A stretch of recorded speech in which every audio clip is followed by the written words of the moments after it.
Bir yilda Robit loyihasi 20 daraja rivojlandi. 12 ta filial ochish oson ish emas. Mana shu jarayonda data analitika sizga qanday yordam berdi? Eng katta yordamni bizga birinchi o'rinda ma'lumotlar bilan ishlaydigan odamlar berdi.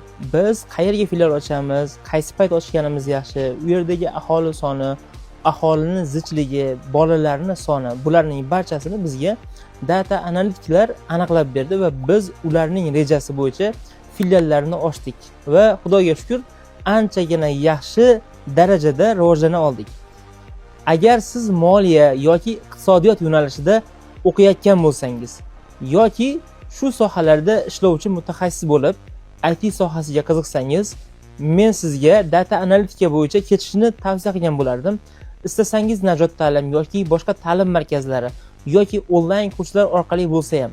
Nima uchun desangiz, men sizga aytamanki, chunki bu kasb zamonaviy kasblardan biri hamda borgan sari bizda raqobat rivojlanayotgan bir paytda ayni shu kasb egalariga bo'lgan talab doimiy tarzda o'sib boryapti.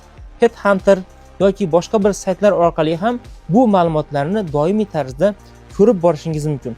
Yoshlar, albatta sohangiz bilan birgalikda data analitika kursini o'rganing. Keyin mana shunaqa kasblarda borki, men hech qachon Najot ta'limda o'qing degan emasman. Xohlagan joyingizda o'qing deyman.